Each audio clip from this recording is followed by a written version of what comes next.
por essa questão do BPC, que quer dizer benefício de prestação continuado. É aquele benefício instituído, né, pela LOAS, que garante um salário mínimo para idosos que não têm direito à aposentadoria por falta de contribuição.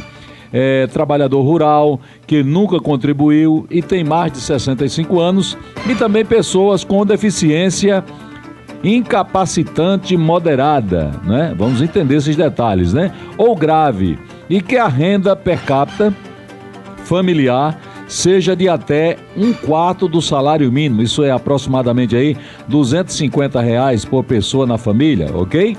É a população vulnerável. É uma população vulnerável, né?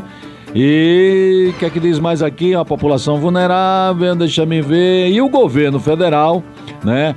Através dessa coisinha, né? Que o povo colocou lá na condição de vice hoje a presidente, o tal do Temer.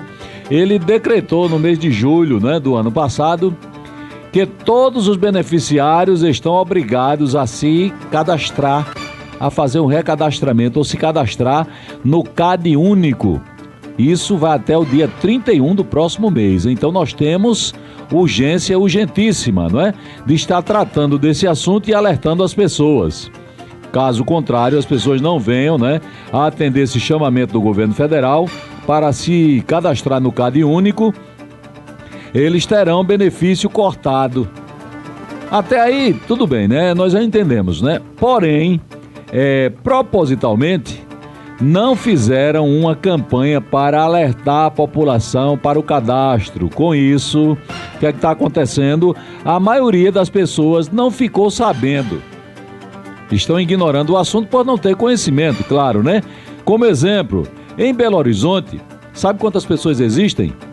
14.500 pessoas idosas são beneficiárias. E até agora só 1.400, quer dizer, 10% apenas desse contingente de pessoas cadastraram, e a proporção é a mesma em todo o estado e no país. É uma covardia, né? É uma covardia se tomar uma decisão tão dura para ser executada em tão pouco tempo e deixar as pessoas ignorantes com relação ao assunto, não é? E veja que estamos tratando de pessoas que têm deficiências ou por questão física ou de saúde, mas também desse quadro de pessoas que estão dentro dessa questão a ser debatida, em debate. Tem aquelas pessoas que têm mais de 65 anos, mas são pessoas que, pela sua condição social, têm suas debilidades normais. São pessoas com dificuldades de locomoção, algumas pela questão física, outras pela questão de saúde e outras também pela sua própria debilidade natural, pela quantidade de anos vividos, né, numa condição social, vamos dizer assim, não muito conveniente, né, não muito confortável para o ser humano ter ainda, depois dos 65 anos, uma condição física de se locomover com facilidade, de ter velocidade no entendimento dos assuntos. Então esse BPC, minha gente, realmente não é uma brincadeira. Não é algo que estamos tratando assim de forma vulgar, ou podemos deixar esse assunto passar, não. A covardia, esse termo covardia, nós sabemos que é pesado, não é? Ele pode até agredir um pouquinho a nossa audição, através do nosso entendimento do que é ser covarde. Ser covarde é você montar uma cilada. É você armar algo para pegar alguém. Isso é uma covardia, por exemplo. E o governo desse desalmado Temer, ele parece estar, não é, montando essa armadilha, ou ter armado, não é, essa arapuca para pegar as pessoas que se encaixam aqui dentro dessa condição do BPC, né? Ou benefício de prestação continuado, que é aquele benefício instituído pelo LOAS. A nossa amiga Silvanelli acaba de chegar, né? Ela vai inicialmente dar o seu boa tarde e já começar explicando pra gente, Silvanelli, em outras palavras, numa linguagem fácil, que eu me agrado de você pelo seu empenho, pela sua presteza, mas também pela forma fácil com que você se comunica com a nossa comunidade. Boa tarde, Silvanelli. Boa tarde, Moisés. Boa tarde, população itaenguense. Mais uma vez aqui, com certeza, para explicar assuntos de nosso interesse. Muito bem, Silvanelli, inicialmente esse BPC, esse terrível BPC aí que está assustando muita gente, que é o benefício de prestação continuada, ele é um benefício que foi instituído pela LOAS. O que é LOAS? É a Lei Orgânica da Assistência Social. Ele é um benefício que, para você ter acesso da entrada, você vai para o INSS. Certo. No entanto, ele é pago pela assistência social. O recurso, ele é da assistência social. Por exemplo, se eu tivesse hoje uma dificuldade física ou de saúde, ou mesmo uma condição social que viesse a me encaixar no perfil de ser um dos a desfrutar desse benefício, desse BPC, inicialmente eu teria que procurar quem e onde? Bom, o BPC, que é um benefício de prestação continuada, ele é prestado para idosos acima de 65 anos, né? E para pessoas com deficiência. E de primeira mão, ele vai ter que, se for um deficiente, ele vai ter que ter um laudo médico, né? Que vá dizer a sua deficiência, atestar a sua deficiência. E em seguida também ele vai passar por perícia médica no INSS. E o que conta muito a questão do BPC, Moisés, é a renda da família. A tal da renda per capita. A renda per capita. Certo. Em outra linguagem, vamos mais uma vez reforçar o que é essa renda, né? Falando em números práticos para o nosso entendimento. Bom, essa renda tem que ter o limite de até 1/4 do salário mínimo. O menor ou igual 1/4 do salário mínimo. Nesse caso aí, nessa família deveria existir um número de 4 pessoas. 4 pessoas. Né? Subentendemos que aí o salário mínimo que se aproxima um pouco de R$1.000, dividido em 4 partes, que é 1/4, né? 1/4 vai chegar aí o que? A 200 e poucos reais? 200. Arredondar para R$250, isso?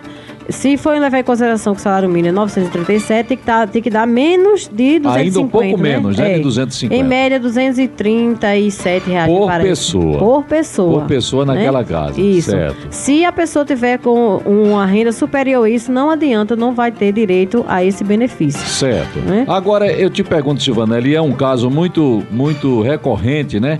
Muito presente aqui na nossa comunidade, que é aquele caso de famílias que tem mais de uma pessoa já inscrita no CAD único e alguns desfrutam de forma diferente dos benefícios sociais.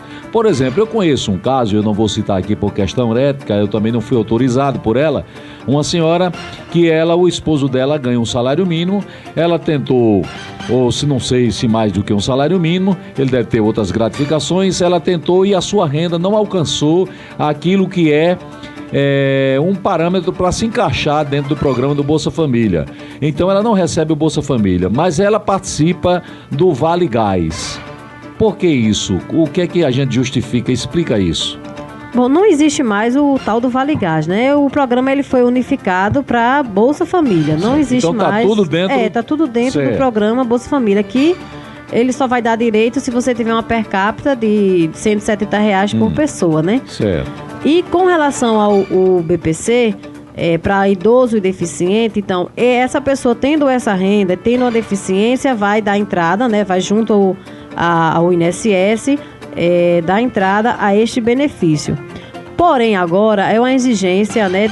Como já foi falado por você, desde 2006, julho de 2016, que o presidente Temer instituiu a portaria que obrigatoriamente todas as pessoas que têm um BPC terá que estar dentro do cadastro único, né, para programas sociais, que isso não deixa de ser um programa social. Verdade. O BPC não deixa de ser um programa social, e aí as pessoas têm que até 31 de dezembro, né, de 2017, agora os idosos têm até 31 de dezembro de 2017 para estar dentro desse cadastro único. A partir dessa data, se não fizer esse cadastro, vai ter o benefício bloqueado a partir de janeiro. Certo, nós já falamos aqui, a renda per capita dessa pessoa a ser beneficiada pelo BPC deve estar aí entre 230 e poucos reais, né? Isso.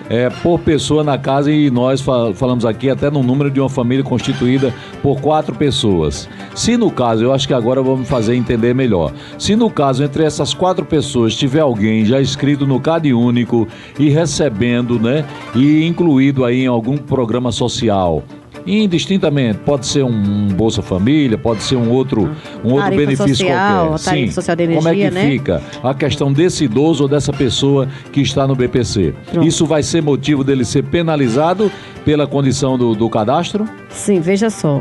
Como por se tratar de benefício, então ele não é cumulativo. Ou você vai ter direito a um ou ao outro. Se você, Certo. digamos que nessa família tem um Bolsa Família, então na medida que essa pessoa tem um BPC também, então ele vai ter que fazer a escolha. Então a escolha é pelo maior valor, né, que é um salário mínimo Certo. do BPC. Então na medida que se entra no cadastro, faz a atualização, a inserção no cadastro, vai ser identificada essa renda que vai ser superior ao que está estabelecido no programa Bolsa Família, e essa família vai deixar de receber o Bolsa Família para ficar apenas recebendo o BPC. Então, Certo. como por se tratar de benefício, ele não é cumulativo, ele não vai ser acumulado para a pessoa receber os dois. Silvanelli, nós estamos falando aqui de tudo aquilo que é formal, né? Daquilo que é formalidade, né? Daquilo que é dentro da legalidade, do direito, né? Essa questão de que hoje você é acompanhado, até você nem acredita, né? Mas você pode hoje colocar o nome Moisés Soares Lins lá no Google, no né? Google, né? E ele vai dizer alguma coisa a meu respeito, né? Eu digo, Sim. mas quem foi que informou? Não sei como, né? Mas chegou lá, ó, o Júlio Verdade. rindo, mangando de mim, Silvanelli, tá vendo o sujeito Nas usado? redes sociais, né? Né? E é muito campo dele, viu? Ele gosta desse Coisa campo. linda. É um viciado no Zap, o nosso Júlio. Sim, Silvanelli, então nós estamos falando aqui tudo que é formal, né? Dentro da formalidade, mas aquelas pessoas que tem fora do que é formal, fora da formalidade, uma renda acima desse valor aí, desse quarto de salário por pessoa. Ela pode correr algum risco de ser penalizada se isso vier através de testemunho, ou como o Ministério, né, da Assistência Social poderia identificar isso e penalizar a pessoa? Você vê alguma brecha para isso? Mas hoje em dia o Ministério, o governo usa todas as bases, As ferramentas, né, as né? ferramentas para identificar a pessoa, né? Digamos que hoje em dia você diz, eu estou informal aqui, eu tenho uma renda superior, mas aí você tem um veículo. E aí o que é que você tem? Uma base de dados que o governo tem acesso, que é do Registro Nacional de Veículos. Porque paga IPVA. Paga IPVA, Pois seu não. CPF vai estar Certo. lá, então você vai ter o nome vinculado. Você informou lá no documento do carro o valor, isso, muito né? bem. Então, às vezes você tem uma renda superior, tipo um comérciozinho, mas você precisa fazer um empréstimo no banco que precisa de o banco vai precisar fazer uma análise de crédito Pra e vai saber jogar quem seu tá emprestando, CPF. né? Isso, vai jogar seu CPF. Então, vai ter acesso a esse sistema, né? Então, o governo vai usar de toda a estratégia para identificar se você é ou não o perfil daquele programa. Certo. E aí, se você descobrir alguma irregularidade, a princípio o governo vai bloquear, né? A princípio, bloqueia. E depois pode vir as penalidades de pagar de volta, né? De retornar aquilo para o caixa do governo de novo. Ou lá na frente, você ser penalizado com outras restrições, né? Mas a ideia do governo é que sempre está monitorando as pessoas nesse sentido. E por se tratar de um benefício que você não contribuiu para você ter, com certeza ele vai estar sempre fazendo cadastro, atualizando o cadastro. Peneirando, né? Peneirando Pra ver sempre. E se essa encontra. atualização de cadastro, essa obrigação de inclusão no cadastro único, está sendo até 31 de dezembro essa obrigação. No entanto, essa pessoa vai ser, a cada 2 anos, vai ter que estar atualizando, renovando. A cada 2 Mais anos vai estar informações. renovando as informações. Porque, posteriormente, ele vai estar também convocando essas pessoas junto ao INSS para identificar se realmente a renda está compatível com o programa. Porque se não tiver, vai perder, né? Você falou aí de forma prática, claro, né? A gente quando identifica assim de forma grosseira que alguém está, olha, fulano está bem de vida, fulano tem até um carro, né? Essa expressão é muito comum, mas isso aí se estende para outros bens, né, Silvanelli? Sim. Até um terreno, uma casa, você compra, por exemplo, um eletrodoméstico, né? Vamos, por exemplo, você informa que você é quase que pobre na forma da lei, Sim. se é que existe ainda formalmente esse termo. Aí você faz uma compra de uma geladeira para 10 pagamentos de 350. Porque, na verdade, assim, antes de você fazer essa compra, você muitas vezes tem um cartão de crédito em que você, para ter aquele cartão de crédito, você vai dizer uma renda. Vai dar informações. Você vai informar uma renda. E aí, então para um cartão de crédito eu vou informar aqui que eu tenho R$2.000 de renda. Você coloca lá, o sistema aceita, você prontamente tem um cartão de crédito. Porém, o governo tendo acesso a essa informação vai dizer assim, epa, aqui ele disse que a renda dele é esse valor. Que era pobre na forma da lei. E por aqui está uma renda desse valor. Então, o governo vai precisar chamar você, convocar você para realmente prestar a informação exata que você realmente se encontra, né, no perfil ou não. Então, a ideia é que o governo vai estar sempre afunilando, né, estreitando os caminhos para que haja um número também, diminua o número de fraude, né, na verdade. Para outras coisas, a gente não vê muita seriedade, não, verdade, né? Mas quando é nessa questão de dar o benefício a alguém, não é? Dentro da legalidade, até o próprio beneficiário, se ele puder, ele vai lá conversar, olha, mas se eu trouxer uma galinha, mas se eu, não é? Né? Se eu ajeitar por aqui, se eu ajeitar por ali, isso não funciona, né, senhor? Não funciona porque é tudo no sistema, né? E você tudo vai jogar pelo governo federal. Pelo governo federal. Eu sempre costumo dizer, Moisés, é melhor que o pobre nunca tente enganar o governo. O governo sempre nos engana, né? Porque o governo pode até nos enganar, mas a gente, quando tenta enganar essa base de governo, isso vai voltar pra gente de forma não muito boa, né? Porque você vai ter que estar fazendo esse recurso voltar, né? Pagar. Então, se você já tem aquele benefício que já lhe ajuda, imagine você fazer ele voltar todo para a base do governo. E Silvanelli, as pessoas que estão aí se enquadrando aqui, por exemplo, as pessoas na idade de 65 anos ou 60 anos, são pessoas que viveram a sua, vamos dizer assim, a sua formação, né? Criaram a sua consciência cidadã num contexto onde o nome, né, era honrado, né? Sim. Mais do que a própria pessoa, até porque é o nome que identifica, né? Verdade. Se eu perguntar quem é aquela galega que mora ali no bairro da Saudade, que trabalhou tanto tempo, que vem prestando tanto tempo serviço na área social, aí vão dizer. Ficou a galega, ninguém sabe quem é a galega, né? Mas se eu falar que é Silvanelli, que quase toda quarta-feira está com a gente aqui, aí vão dizer, então, né? Mais fácil é por isso que esse nome, né, merece zelo. E tudo aquilo, minha gente, que a gente faz com a consciência de que tem um arrumadinho, um ajeitadinho, a própria natureza, né, nos dá o juízo, né? Isso. E fica incomodando ali na consciência. Olha, se um dia isso for descoberto, eu tô ferrado, né? Eu posso cair, né? Então tem muita gente aí nessa condição. E o governo federal, querendo dar uma de sério, né, para algumas coisas, está aí neste propósito de fazer esse cadastro único, né, das pessoas que têm deficiências graves, né, incapacitante. E o que é uma doença grave incapacitante? Eu sei, Silvanelli, que você não é doutora, né, não faz parte do quadro de, vamos dizer assim, de analista nessa questão aí médica, né, mas você tem toda a experiência de vida lidando com essa área. O que é uma incapacidade, vamos dizer assim, que está aqui o tema até bonitinho, né? É incapacitante, deficiência incapacitante. Bom, eu sei, né? Mas para entendimento dos nossos ouvintes. No termo social também, né? Que algumas pessoas também passam por uma entrevista social para ser identificado.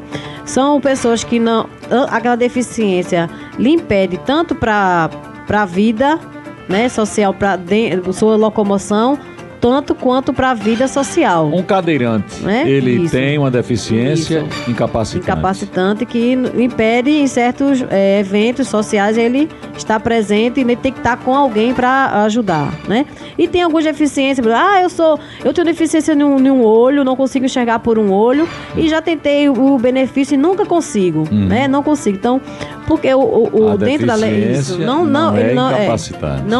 lhe dá a incapacidade de você estar em um ambiente social, né? Então, toda a estrutura, além da estrutura da deficiência, a estrutura social também é analisada, né, dentro dos requisitos, dentro da legalidade, dentro das portarias que existem, para que o médico possa dizer que se você é incapaz ou não, e aí passar a conceder o benefício. E toda essa triagem vocês fazem a partir do cadastro único, é isso? Isso, porque no cadastro único existem muitas perguntas, muitos me perguntando, inclusive, se a pessoa, a questão da casa, se tem algum acesso para deficiente ou não.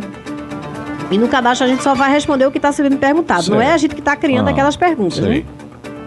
E aí, na medida que vai ser perguntado, vai deixar toda aquela análise ali, da pessoa. Para quando essa pessoa for convocar também para o INSS, ele também vai ter acesso a essa base, que também vai avaliar essas questões sociais de ambiente também. Você diria, com a sua experiência, que esse questionário que será feito, né? Essas perguntas que serão feitas para aprovação ou não desse cadastro, né? Do BPC, das pessoas que se enquadram nessas questões, será mais minuciosa e diferenciada das outras entrevistas? Não, o cadastro único, como o nome já diz, ele é único, né? Então ele vai ser único para todo o programa social. É um padrão. É um padrão, né? Então quem vai fazer o cadastro para tarifa social de energia, para Bolsa Família, enfim, vai ser o mesmo cadastro para todo mundo. O que vai fazer diferenciação é quando você for convocado por tal órgão para prestar informação. E aí ele vai avaliar a informação que você está prestando lá naquele órgão e o que você prestou lá no cadastro único. Certo. Dia 31 de dezembro será o prazo, ou é o prazo, para que as pessoas compareçam a um órgão, né, para fazer esse bendito CAD único, para ver se enquadra ou não a continuar recebendo ou participando ou tendo benefício o benefício de prestação continuado, né? O tal do BPC. E aqui em Lagoa de Itaenga as pessoas vão procurar onde e quem? Bom, aqui em Lagoa de Itaenga nós temos um número de aproximadamente 240 idosos que recebem o BPC e precisa fazer esse cadastro até 31 de dezembro. Ele vai procurar, ou ele ou o responsável, né? Alguém pode ser que tenha um idoso aí com mais de 70, 80 anos e está em situação, né, de cama, acamado e precisa. Então ele vai procurar a Secretaria de Assistência Social, né, que já estamos com uma estrutura para atender todos esses, né, sem precisar enfrentar fila, vai ter prioridade.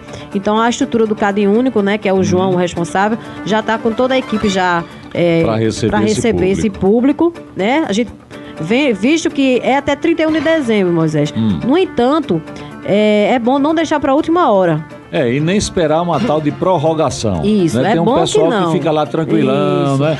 Dormindo da rede, esperando a cobra morder, para depois procurar o antídoto para cortar o veneno, né? Não porque assim. Até aí quando for janeiro, né? Já os primeiros pagamentos vão ser bloqueados e aí o pessoal vai correr gritando: por que foi que aconteceu? Eu vou lá na assistência social, vou saber o que foi que aconteceu, o que ocorreu, né? E aí não é bom deixar pro último dia, visto que trabalhamos com sistemas e aí fica fora do ar. Tem né? toda a burocracia, né? Do funcionamento. Tem toda a burocracia. E aí essas pessoas vão procurar a Secretaria de Assistência Social, né, de segunda a sexta-feira, de 8 da manhã a 1 da tarde. Vai dizer que é um idoso que precisa estar fazendo aquele cadastro, realizar o seu cadastro e ficar formal, né, formalmente legalizado, tudinho. E aí eu faço chamo a atenção para a questão do público, né, da pessoa da Rua da Glória. Sim. Né? Por se tratar de uma base... Nós íamos chegar nessa questão então, aí, né? Porque nós estamos preocupados com a nossa parte, né? Sim, que é a parte aqui da nossa comunidade, né? Legalmente falando, as pessoas que são identificadas como habitantes do município de Lagoa de Itaenga e que deram a declaração de serem moradores do município, de que habitam aqui no nosso contexto social, né? Nós vamos chegar daqui a pouquinho a fazer essa pergunta, Joanelli, porque o pessoal está entrando aqui e eu quero até questionar as pessoas que me perguntaram tanto, né? E eu não tenho muito a responder. Estamos aqui nos servindo da boa vontade e da experiência da nossa amiga Silvanelli. E já vem aqui uma primeira pergunta pelo zap, né? Do moderníssimo celular do Júlio. Tá vendo, Silvanelli? O homem tá podendo, viu? Tá muito podendo, chique, viu? Tá podendo. Cuidado, Júlio, os meninos vendo. Misericórdia. Ó, aqui é a nossa ouvinte. A minha sobrinha é no meu cadastro do Bolsa Família. Será que tem algum risco de cortar o meu benefício? Eu acho que essa sobrinha dela deve estar... no BPC. Eu subentendo que é assim, Isso. né? Que é que a sobrinha dela deve estar no BPC, recebe o BPC e aí está dentro do cadastro dela e ela deve receber o Bolsa Família. Olha, né? A minha sobrinha, diz ela, é no meu cadastro do Bolsa Família. Sim. Será que tem algum risco de cortar o meu benefício? Quer dizer, é aquele que você, de certa forma, até disse, né? Escolher o... Então, o que vai acontecer? Você vai fazer o cálculo, viu? Não sei o nome, né, da pessoa, mas quem me direcionou, direcionou a pergunta, Então, o Bolsa Família é uma renda per capita de até R$170 por pessoa. O que é que ela vai fazer? Esse valor do BPC, que é um salário mínimo, que é da sobrinha dela, ela vai dividir esse salário mínimo para o número de pessoas que tem na casa. Digamos que tenha 4 pessoas. Então, um salário mínimo dividido para 4 pessoas vai dar superior a R$170 por pessoa. Vai dar 237 alguma coisa, né? Que é o Bolsa Família permite com a renda de até R$170 por pessoa. Então, ultrapassando, ela vai perder sim o Bolsa Família. Digamos que a família dela tenha 6 pessoas ou 7, quando ela dividir esse valor do BPC, vai ser equivalente a menos vai ser 170 por aí, então ela vai continuar recebendo Bolsa Família. Porque daí, mas as pessoas vão perguntar. Desculpa aí. Cuidado para não ir pro BPC, viu? Você com essa tosse. Eu tô com essa gripe faz muito tempo que ela não sai de mim. Muito bem, misericórdia. Então, as pessoas, mas fulano recebe o BPC e recebe Bolsa Família também. E pode. Pode, se a renda encaixado. Isso, se a renda for equivalente ao que está estabelecido. Certo. Né? Então, às vezes tem família que está recebendo os dois benefícios. Pela manhã, nós cooperamos aqui também, damos uma ajudinha aqui ao Júlio Filho, é honroso estar aqui ao lado desse amigo. E um ouvinte nossa, lá da Vila Boa Esperança, ela fez uma ligação, Júlio, e foi dentro desse assunto aí. Mas só que ela perguntava, me parece, se esse cadastro vai atingir a todos os aposentados, pensionistas, beneficiários. E eu, de certa forma, chamei a atenção de todos aqui. E agora? O que é que você disse, Silvanelli? Na verdade, é só para os beneficiários do BPC. Sim, então a pessoa que... Pronto, essa nossa ouvinte, por exemplo, que está lá na Vila Boa Esperança e ela quis essa informação de manhã. Como é que ela vai identificar se o benefício dela se encaixa ou não nesse BPC? Pronto, é muito fácil. O que é que ela tem no documento escrito? Se tem algum documento, alguma coisa? Geralmente, esse número de benefícios fica escrito na carteira de trabalho da pessoa, carteira né? Profissional. Então, é espécie. Então, se tiver escrito assim, espécie 88, 87... é uma espécie de benefício. Mas, para ficar mais fácil ainda, né, é só você saber. Se você tira 10º no final do ano, não, então você recebe um benefício. Certo. Você não recebe aposentadoria. Certo. Então, essas pessoas que não recebem 10º no final do ano, todas vão passar por essa peneira? Sim, porque se trata de benefício. Misericórdia, Silvanelli. Agora me assustou. É muita gente, viu, Júlio? Não, na nossa lista que temos aqui, nós temos 200 e poucos idosos, né, nessa lista para entrar no cadastro único. Só o que está formalmente nas suas mãos. Nas nossas mãos que chegou. 200 e poucas pessoas. 240 idosos. Certo. Para ser incluído. Ô, Silvanelli, nós dispomos aqui desse veículo de comunicação muito importante, extremamente importante, para estar informando a nossa sociedade, prestando serviço, mas nós entendemos também, né, que ele não atinge a todos, né? Não chega principalmente ao ouvido daquelas pessoas, de todas as pessoas que nós gostaríamos que fosse alcançadas. Neste momento, por exemplo, eu gostaria muito que você que está aí almoçando e que nem tem idade para isso, nem tem nenhuma dificuldade que se encaixa, né, neste processo, mas certamente você conhece alguém, um tio, um avô, uma avó. Por exemplo, o nosso amigo Júlio Filho, né, ele tem 4 mães. Das 4 mães que ele tem, 3 são aposentadas ou são beneficiadas, né? Então é extremamente interessante que Júlio tenha esse conhecimento para que ele venha repassar, né, a informar para suas mães, né, para os seus familiares. E você que está aí, tem alguma dúvida? Ligue para a gente, né? Entre aqui com a gente no telefone da rádio, faça a sua pergunta. Manda o zap. Manda o zap. O zap é mais chique ainda. Não, Silvanelli, né, também, né, Júlio? Eu tô muito nas antigas, né? Não é questão da minha idade, né? Mas eu sou um pouquinho mais atrasado. São 12 horas mais 32 minutos, minha gente. Como o tempo voa, né? Um assunto bom, interessante. A gente quer deixar as pessoas informadas, mas o tempo voa, né? Não ajuda. 12h32, nós vamos para um rápido bloco de apoios culturais e vamos voltar já para atender a você com a sua pergunta, com o seu questionamento. E antes de irmos para o bloco cultural, eu vou no meio do bloco eu vou fazer essa reclamação aqui, ok, seu Júlio? Voltamos já falando do BPC e outros assuntos do